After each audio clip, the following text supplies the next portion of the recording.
warahmatullahi ta'ala wabarakatuh. Intindihin niyo po ito ng maigi.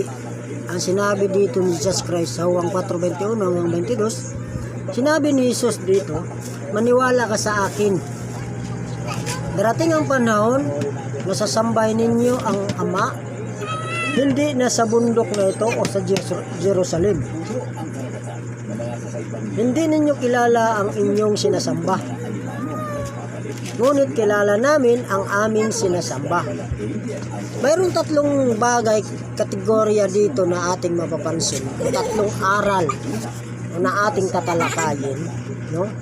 Una, sabi ni Jesus Christ, no? Darating ang panahon na sasambahin ninyo ang Ama, hindi na sa bundok na ito o sa Jerusalem. So, ibig sabihin, mayroong paglilipatan. No, kasi wala na doon. No, kasi siyempre umakyat na siya sa langit at doon lang siya sinugo eh. Sa Mateo 15:24, doon lang siya sinugo. So, sabi dito na darating ang panahon na hindi na sa bundok na ito. No? O sa Jerusalem. So, mayroon lilipatan ito. Kasi sinabi niya sa Mateo 21:43, aalisin sa inyo at ibibigay sa isang bansa. No?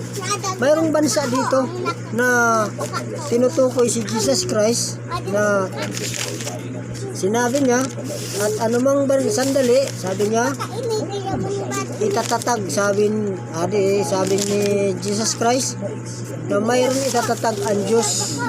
No? Mababasa natin yan sa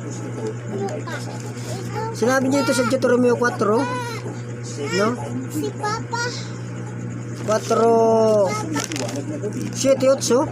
At anumang dakilang bansa nga ang may mga palatuntunan at mga kahatulan na napakatuwid na gaya ng buong kautusan na ito aking inalagda sa harap ninyo sa araw na ito. So mayroon siyang na bansa pinaglilipatan. So mababasa din natin yan sa Quran.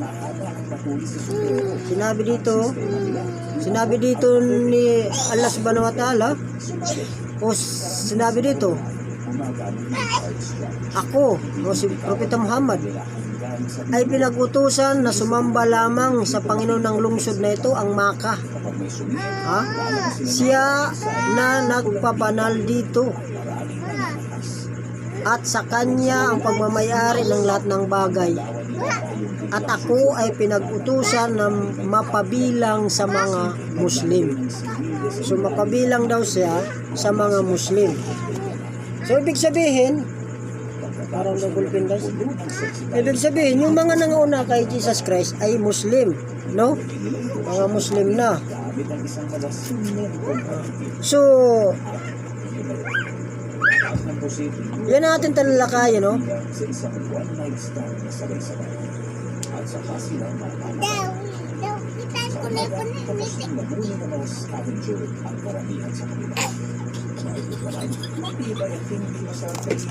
So, pangalawa, sinabi niya dito,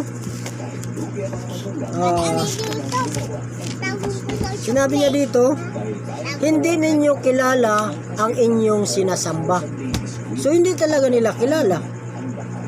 Kasi walang pangalan. Hindi, ang Ama, hindi kasi yan pangalan eh.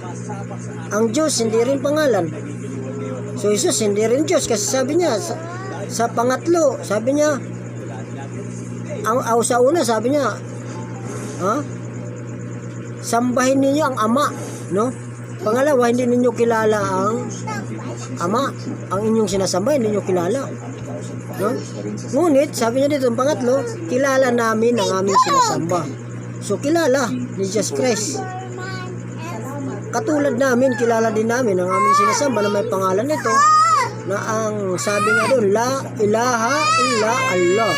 Wala nang ibang Diyos, no? Maliban kay Allah. O, yun ang Diyos. Kaya napakalinaw na ang Diyos namin, kilala namin ang aming sinasamba, no? At si Jesus, ang pinapasamba niya ay ang Diyos.